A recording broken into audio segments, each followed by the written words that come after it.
2018 ഫെബ്രുവരിയിൽ മകന്റെ മരണവുമായി ബന്ധപ്പെട്ട് ദുരൂഹത ഉണ്ടെന്ന് പരാതിയുമായി വീട്ടുകാർ കാരാകുറിശി പള്ളിക്കുറുപ്പ് വിഷ്ണുക്ഷേത്രക്കുളത്തിൽ മരിച്ച നിലയിൽ കാണപ്പെട്ട ശ്രീജിത്തിന്റെ മരണത്തിൽ ദുരൂഹതയുണ്ടെന്ന് പറഞ്ഞുകൊണ്ടാണ് ശ്രീജിത്തിന്റെ അച്ഛൻ മുണ്ടപ്പോക്കൽ വീട്ടിൽ നാരായണനും ഭാര്യ പത്മയും രംഗത്ത് വന്നിരിക്കുന്നത്. 2018 ഫെബ്രുവരി 18 രാവിലെ 6:15 ക്ഷേത്രക്കുളത്തിൽ 27-കാരനായ ശ്രീജിത്തിനെ മരിച്ച നിലയിൽ കാണപ്പെടുകയായിരുന്നു. ഇത് സ്വാഭാവിക മരണമായി മണ്ണാർക്കാട് പോലീസ് നിഗമനത്തിലെത്തിയിരുന്നു. എന്നാൽ ഇത് സ്വാഭാവിക മരണം ആക്കുകയാണ് ചെയ്തിരിക്കുന്നത്. ഇതിനു പിന്നിൽ നിരവധി ആളുകളുണ്ട് എന്ന് സംശയിക്കുന്നതായി കുടുംബം ആരോപിച്ചു. കാരാകുറിശി കോഓപ്പറേറ്റീവ് ബാങ്കിലെ ശുചീകരണ ജീവനക്കാരനായിരുന്നു ശ്രീജിത്ത്. ബാങ്കിനെതിരെ ആരോപണവുമായാണ് വീട്ടുകാർ രംഗത്തെത്തിയിരിക്കുന്നത്. ശ്രീജിത്ത് 2011 കാരാകുറിശി കോഓപ്പറേറ്റീവ് ബാങ്കിൽ ജോലി ചെയ്യായിരുന്നു.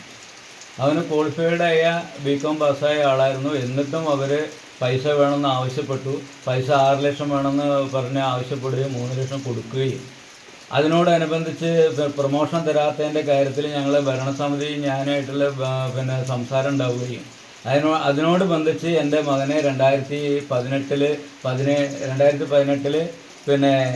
ബാങ്ക് ജോലി കഴിഞ്ഞ് വരുന്ന സമയത്ത് ബാങ്കിൻ്റെ ഉദ്യോഗസ്ഥന്മാർ ആബിദ്, റിയാസ്, പാലംകുട്ടി കാറിൽ കൊണ്ടുപോയി മണ്ണാർക്കാട് പോയി ഭക്ഷണമൊക്കെ കഴിച്ച് വീണ്ടും തിരിച്ചു വന്ന് മണ്ണാർക്കാട് പള്ളിക്കുറുപ്പ് ബാങ്കിൻ്റെ ബ്രാഞ്ചിൻ്റെ താഴെ വന്നിട്ട് കോഴി ഏൽപ്പിക്കുകയും അതിനുശേഷം ഇവിടെ രവി വാഴവത്തായിട്ട് സംസാരിക്കുകയും ചെയ്തുകൊണ്ടിരുന്നു. 4 മണിക്ക്, പകൽ 4 മണിക്ക്.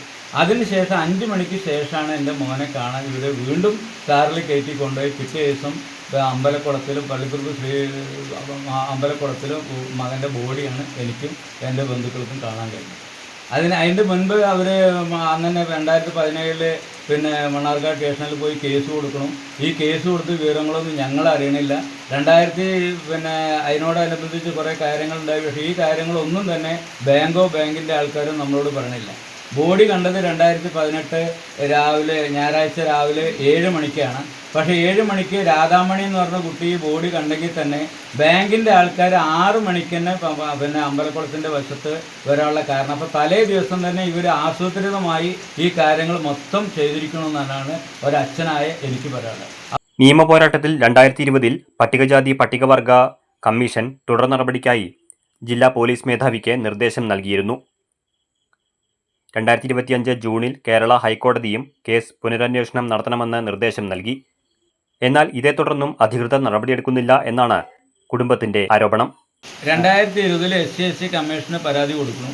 ആ പരാതിയുടെ അടിസ്ഥാനത്തിൽ എന്നെ വിളിച്ച് അവർ അതിൻ്റെ റിപ്പോർട്ട് തന്നു. ആ റിപ്പോർട്ടിൽ അവർ കണ്ടെത്തിയത് പകൽ സമയത്ത് 2018-17 പകൽ സമയത്ത് ഒരിക്കലും ഒരാൾ അമ്പലക്കുളത്തിൽ വീണ് മരിക്കാൻ സാധ്യതയില്ല. കാരണം ജനങ്ങൾ എപ്പോഴും കുളിക്കാനും കാര്യങ്ങളും അല്ലെ ജനസഞ്ചാരമായ റോഡും കാര്യങ്ങളും ഉള്ളതുകൊണ്ട് എപ്പോഴും ഒരാൾ മരണപ്പെടുന്നതോ അല്ലെങ്കിൽ അവിടേക്ക് ഇറങ്ങിപ്പോകണോ കാണാൻ സാധ്യത ഉള്ളതുകൊണ്ട് ഒരിക്കലും പകൽ സമയത്ത് മരണപ്പെടില്ല എന്നുള്ളത് SC കമ്മീഷൻ കണ്ടെത്തി. ഇതിനോടനുബന്ധിച്ച് ഒരു അന്വേഷണം മണ്ണാർക്കാട് പോലീസ് സ്റ്റേഷനോ അല്ലെങ്കിൽ DSP മണ്ണാർക്കാടോ ഷൊർണൂർ DSPയോ ഒന്നും ഈ കാര്യങ്ങൾ അന്വേഷിച്ചില്ല. ഒരു SC എന്നുള്ള SC പട്ടികജാതിക്കാരനായ നിലപാടിൽ എപ്പോഴും ഇവർ എല്ലാ കാര്യത്തിലും അവഗണിച്ചുകൊണ്ടാണ് ഇന്ന് ഇവർ വന്നിരിക്കുന്നത്.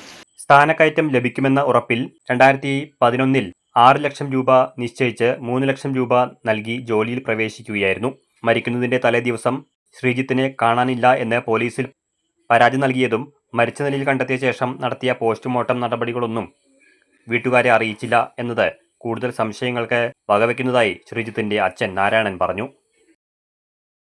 ഞാനോ എൻ്റെ ബന്ധുക്കളോ ഭാര്യ അറിയാതെ തന്നെ ഇവർ മണ്ണാർക്കാട് പോലീസ് സ്റ്റേഷനിൽ കേസ് കൊടുക്കും. അതുപോലെ തന്നെ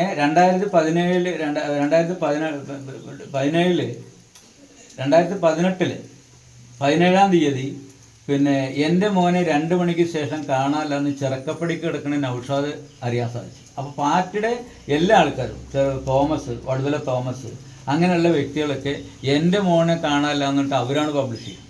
അപ്പം ഞാൻ പറയട്ടെ, ഞങ്ങളുടെ മോനെ കാണാനല്ലത് എന്നോടോ എൻ്റെ ബന്ധുക്കളോടോ അല്ല ആദ്യം പറയേണ്ടത്.